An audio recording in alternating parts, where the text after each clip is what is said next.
Good morning ma'am. Good morning.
हाँ, आज अपन तापमान की बात करते हैं, टेम्परेचर की।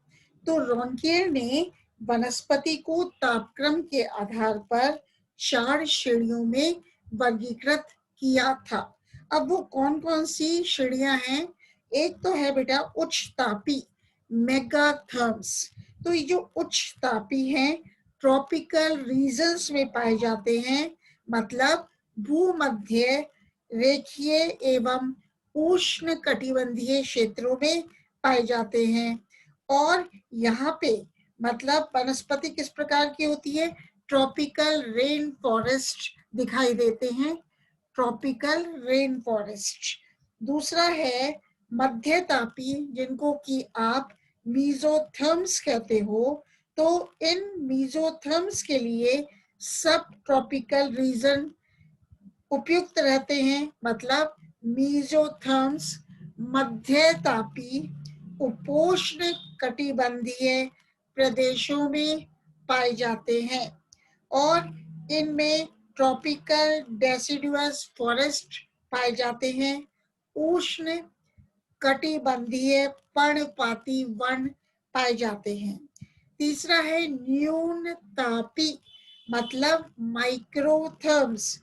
तो न्यून तापी microtherms temperate and higher altitude zones में पाए जाते हैं, मतलब शीत कटिबंधीय एवं अधिक ऊंचाई वाले क्षेत्रों पर माइक्रोथर्म्स पाए जाते हैं।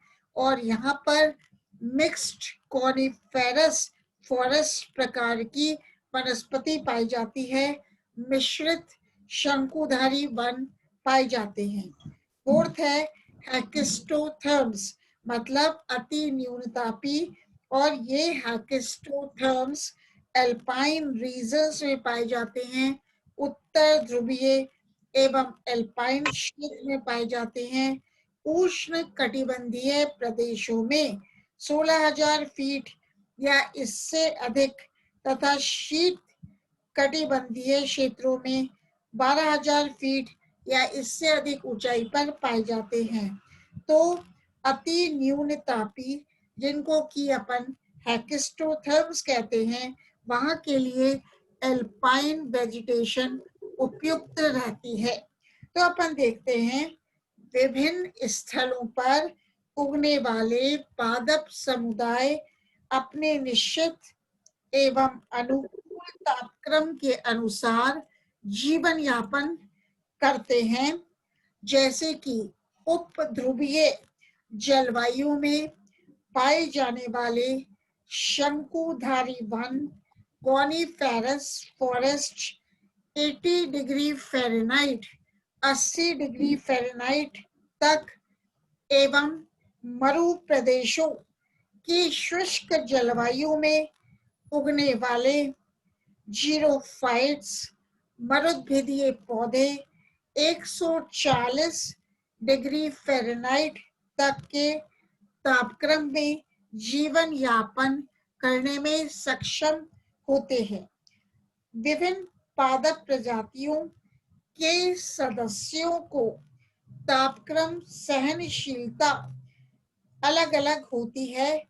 यह पाया गया है कि प्रत्येक पादप समुदाय में जैविक क्रियाओं के संचालन, वृद्धि एवं इनके विकास के लिए तापक्रम की न्यूनतम, मतलब मिनिमम, उच्चतम, मैक्सिमम एवं अनुकूलतम, ऑप्टिमम सीमा होती है।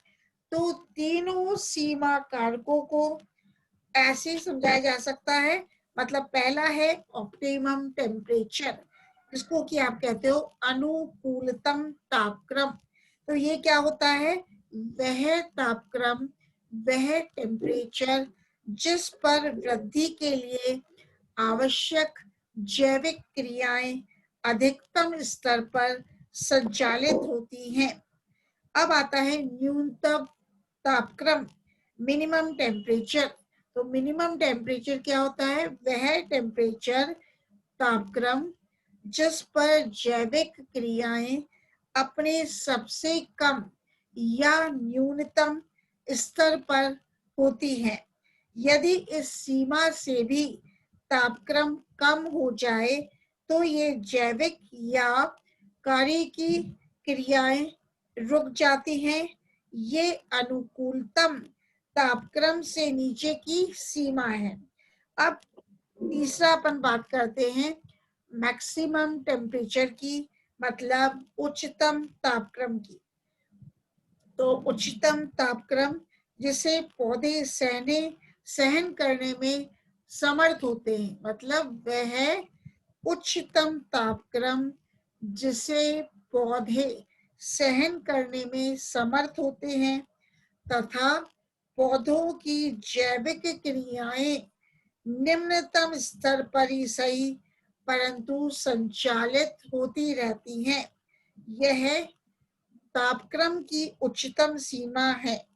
इस सीमा से अधिक तापक्रम बढ़ते ही जैविक क्रियाएं रुक जाती हैं। अब अपन देखते हैं the effect of temperature on plants, मतलब तापक्रम का पौधों पर क्या प्रभाव होता है। तो पहला है effect on enzyme activities, enzyme सक्रियता पर प्रभाव। पेड़ पौधों में होने वाली सभी उपापचयी क्रियाएं एंजाइम्स के द्वारा उत्प्रेरित होती हैं। पौधों में होने वाली उपापचयी क्रियाओं पर तापक्रम का प्रभाव देखा गया है, क्योंकि समस्त उपापचयी क्रियाएं एंजाइम्स के द्वारा नियंत्रित होती हैं तथा ये एंजाइम्स विभिन्न रासायनिक क्रियाओं को एक निश्चित तापक्रम सीमा पर ही संचालित कर सकते हैं। तो दूसरा है ट्रांसपिरेशन, वाष्प उत्सर्जन। तापक्रम का प्रत्यक्ष प्रभाव वायुमंडलीय आर्द्रता पर देखा जा सकता है। अत्यधिक तापक्रम पर वायुमंडलीय आर्द्रता में कमी, वायुमंडलीय आर्द्रता अधिक, वापस बोल रही हूँ बेटे, अत्यधिक तापक्रम पर वायुमंडलीय आर्द्रता में कमी हो जाती है एवं निम्न तापक्रम पर वायुमंडलीय आर्द्रता में अधिकता हो जाती है। मतलब जब लो टेम्परेचर होता है, निम्न तापक्रम होता है, तो वायुमंडलीय आर्द्रता ह्यूमिडिटी अधिक हो जाती है, लेकिन जब अत्यधिक तापमान होता है तो वायुमंडलीय आर्द्रता ह्यूमिडिटी में कमी पाई जाती है। यह वायुमंडलीय आर्द्रता ह्यूमिडिटी की मात्रा पौधों में होने वाली ट्रांसपिरेशन क्रिया को प्रभावित करती है। यह अधिक आर्द्रता में ट्रांसपिरेशन की दर कम हो जाती है। इस प्रकार टेम्परेचर का वाष्प उत्सर्जन क्रिया ट्रांसपिरेशन प्रोसेस पर अप्रत्यक्ष प्रभाव पड़ता है। तो तापक्रम के बढ़ने से ट्रांसपिरेशन क्रिया की दर बढ़ जाती है एवं तापमान में गिरावट से ट्रांसपिरेशन की दर में कमी आ जाती है। इसी क्रम में ट्रांसपिरेशन की प्रक्रिया पौधों में रसारोहण, एसेंट ऑफ सेप को भी प्रभावित करती है। वाष्प उत्सर्जन क्रिया की अधिकता से रसारोहण की दर भी तेज हो जाती है। तीसरा अपन देखते हैं प्रकाश संश्लेषण, फोटोसिंथेसिस। तो 10 डिग्री सेंटीग्रेड से 35 डिग्री सेंटीग्रेड तक का तापमान पौधों में प्रकाश संश्लेषण की क्रिया के लिए उचित रहता है। फोटोसिंथेसिस प्रकाश संश्लेषण की प्रक्रिया पौधों में 5 डिग्री सेंटीग्रेड के तापमान पर ही प्रारंभ हो जाती है तथा प्रत्येक 10 डिग्री सेंटीग्रेड ताप की वृद्धि के साथ ही इसकी वृद्धि दोगुनी हो जाती है। फिर भी तापक्रम के अनुरूप यह वृद्धि दर केवल 40 डिग्री सेंटीग्रेड तक ही बरकरार रह पाती है। इसके बाद पहले तो कुछ समय के लिए प्रकाश संश्लेषण में वृद्धि होती है, लेकिन इसके बाद अचानक ही इसमें तेजी से गिरावट महसूस होती है। तेजी से गिरावट महसूस होती है।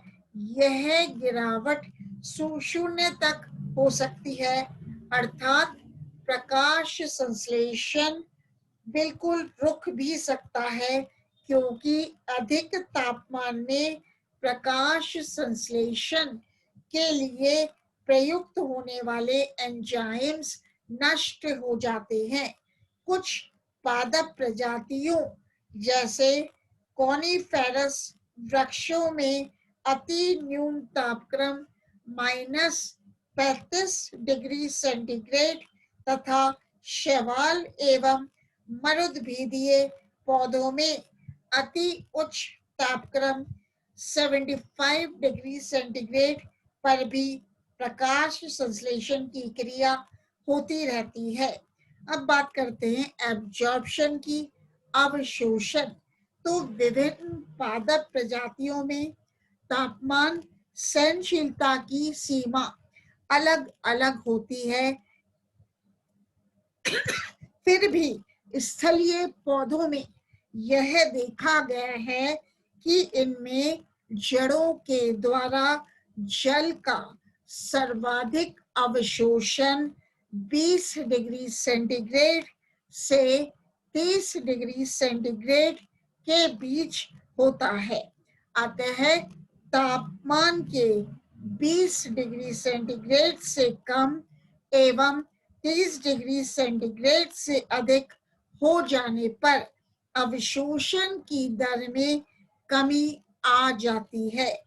तापक्रम, यदि तापक्रम बहुत अधिक कम अर्थात 0 डिग्री सेंटीग्रेड के आसपास हो तो अवशोषण रुक जाता है तथा हिम बिंदु के पास पहुंचने पर जल की क्षयणता मतलब विस्कोसिटी में बदलाव आने से ये बर्फ में परिवर्तित हो जाता है।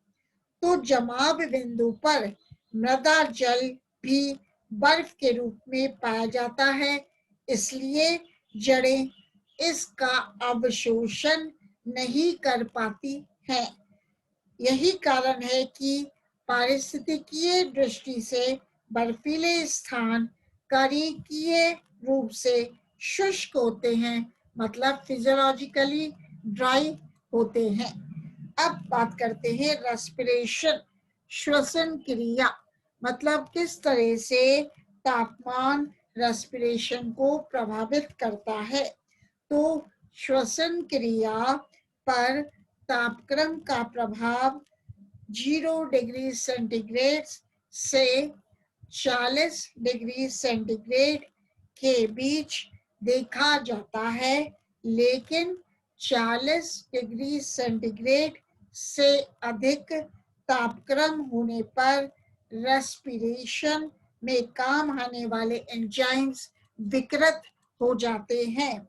इसके परिणाम स्वरूप पेड़ पौधे की श्वसन क्रिया में गिरावट आ जाती है, लेकिन जैसे जैसे तापक्रम बढ़ता जाता है तो इसके साथ ही श्वसन की दर घटती जाती है। दूसरी ओर अति निम्न तापक्रम जैसे 0 डिग्री सेंटीग्रेड या इससे भी कम तापक्रम पर श्वसन की दर मतलब रेस्पिरेशन की रेट अत्यधिक कम हो जाती है। यह अनेक पौधों में अत्यंत कम तापमान पर भी श्वसन क्रिया निरंतर जारी रहती है।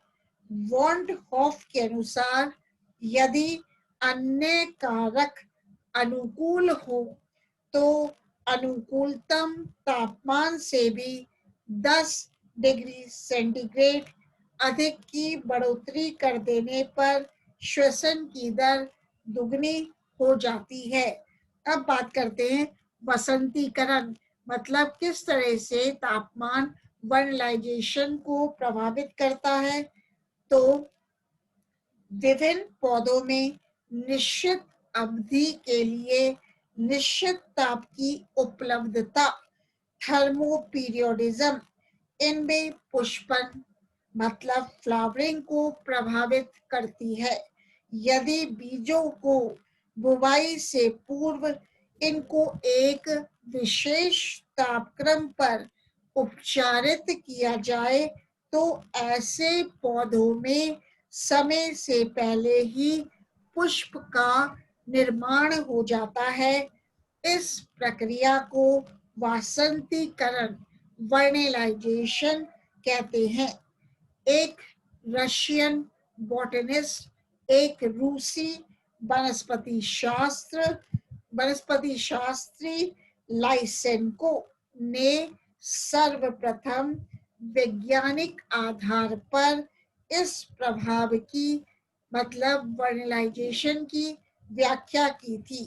तो धान्य पौधों सीरियल्स की कुछ प्रजातियों में यह देखा गया कि यदि इनके बीजों को वसंत ऋतु में बोया जाए एवं उनका यथोचित अंकुरण हो जाए तो इनके पौधों की कायिक अवस्था वेजिटेटिव फेज जब तक शरद ऋतु के न्यून तापमान पर उद्भासित नहीं हो जाती तब इनमें पुष्प निर्माण नहीं होता है। इस प्रकार ये कहा जा सकता है कि न्यून तापमान पौधों में पुष्प निर्माण के लिए आवश्यक उद्दीपन स्टिमुलस प्रदान करता है। अतः विभिन्न पौधों में पुष्प निर्माण क्रिया में तापक्रम अपना विशेष प्रभाव प्रदर्शित करता है। अब बात करते हैं मूवमेंट की, किस तरह से गति तापक्रम के द्वारा प्रभावित होती है। तो तापमान के उद्दीपन के फलस्वरूप विभिन्न पौधों में अनेक प्रकार की गतियां मूवमेंट्स संचालित होती हैं, जैसे कि क्लैमाइडोमोनास में तापक्रम के प्रभाव से कशाभिकाओं की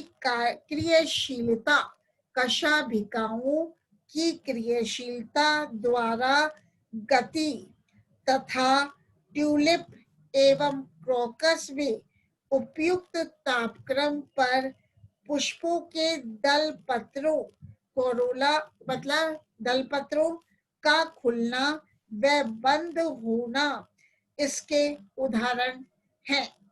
तो अब बात करते हैं मिनरल एब्जॉर्प्शन की, खनिज अवशोषण की। सक्रिय अवशोषण की प्रक्रिया के माध्यम से पौधे आवश्यक खनिज पदार्थों का अवशोषण करते हैं। सक्रिय अवशोषण मीन्स एक्टिव एब्जॉर्प्शन के अंतर्गत ऊर्जा काम में ली जाती है। इस प्रयुक्त ऊर्जा की मात्रा तापक्रम पर निर्भर करती है।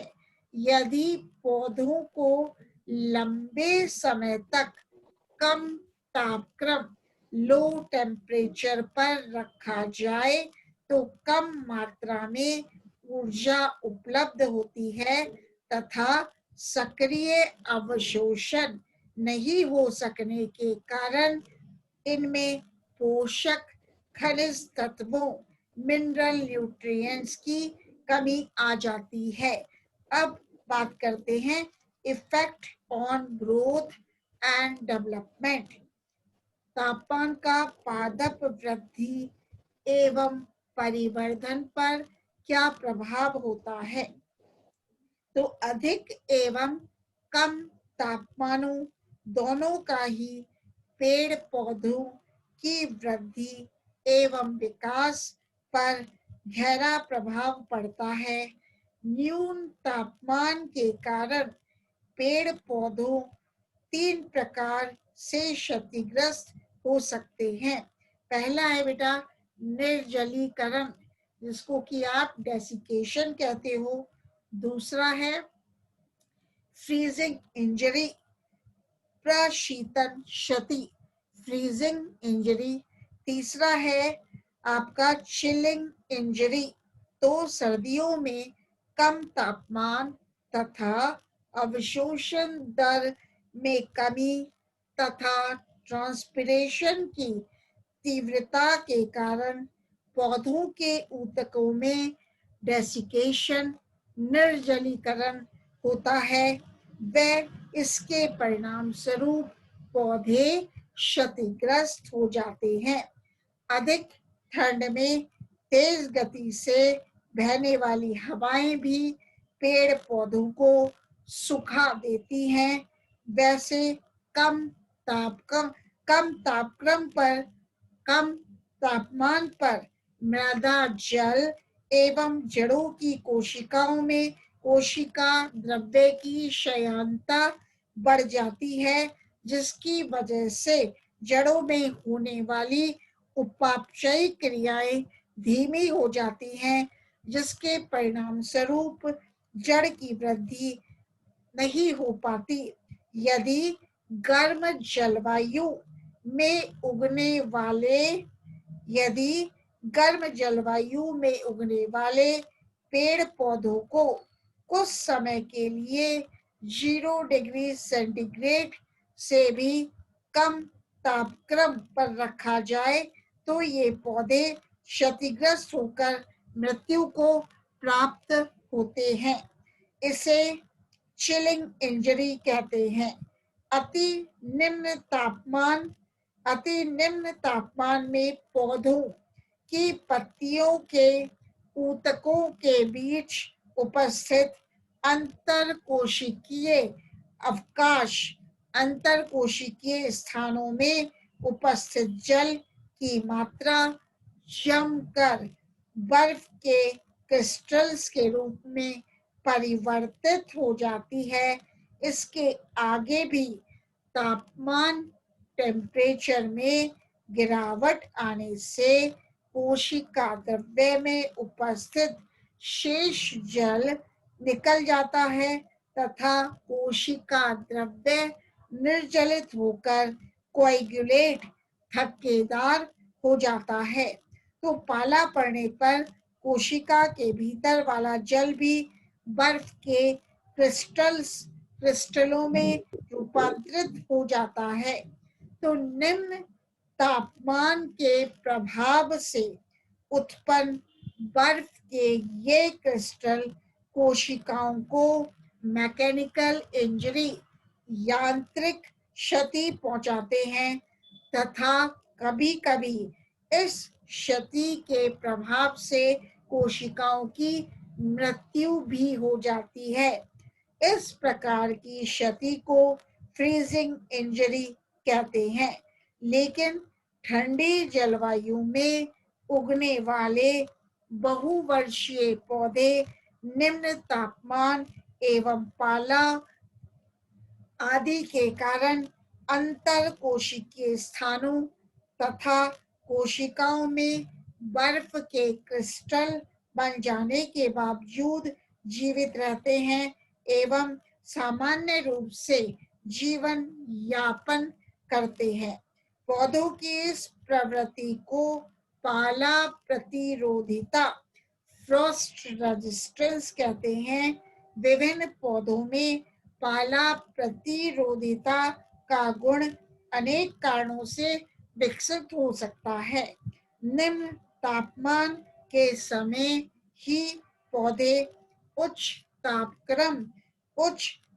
तापक्रम के द्वारा प्रभावित होते हैं तथा उच्च तापक्रम के कारण पौधों की वृद्धि रुक जाती है। इसका प्रमुख कारण है कि उच्च तापक्रम हाई टेम्परेचर की वजह से पेड़ पौधों में वाष्प उत्सर्जन ट्रांसपिरेशन की दर बढ़ जाती है तथा इनकी कोशिकाओं में उपस्थित प्रोटीन्स कोएगुलेट स्कंदित हो जाता है, अर्थात इसके थक्के क्लॉट्स बन जाते हैं, जिसके परिणाम स्वरूप जीव द्रव्य की मृत्यु हो जाती है। इस प्रकार की क्षति को ऊष्मा क्षति हीट इंजरी कहते हैं। मरु प्रदेशों में अधिक तापमान होने के बावजूद भी विभिन्न पौधों के आंतरिक बाह्य एवं कारिकीय अनुकूलन के लक्षण विकसित हो जाते हैं, जिसके परिणाम स्वरूप ये पौधे ऊष्मा प्रतिरोधी भी हो जाते हैं। अब मैं बात करती हूँ थर्मोपीरियोडिसिटी की, ताप अवधि। तो तापमान में दैनिक व मौसमी परिवर्तन होता है तथा इस प्रक्रिया को थर्मोपीरियोडिसिटी कहते हैं। प्रतिदिन सूर्य उदय से दोपहर 2-3 बजे तक तापमान में धीरे धीरे वृद्धि होती है तथा 3 बजे अधिकतम तापमान होता है। इसके पश्चात तापमान टेम्परेचर धीरे धीरे घटता जाता है तथा सायंकाल में अगले दिन सूर्य उदय से पूर्व तक तापमान न्यूनतम रहता है। दिन और रात के टेम्परेचर तापमान में अधिकतम और न्यूनतम होने की यह प्रक्रिया तापमान का दैनिक प्रसार डायूर्नल रेंज कहलाता है। तापमान में मौसमी परिवर्तन सूर्य किरणों के आयतन, कोण और प्रकाश के दैनिक समय पर निर्भर करता है। पौधों के परिवर्धन या जीवन चक्र की विभिन्न अवस्थाओं के लिए दैनिक तथा मौसमी दोनों प्रकार की ताप अवधि थर्मोपीरियोडिसिटी महत्वपूर्ण होती है। पौधों में पुष्प बनने की प्रक्रिया तापमान में उतार चढ़ाव के दैनिक चक्र डायूर्नल फ्लक्चुएशन द्वारा प्रभावित होती है। जैसे कि टमाटर को यदि दिन व रात के एक ही तापक्रम पर रखा जाए तो उसमें पुष्प विकसित नहीं होते।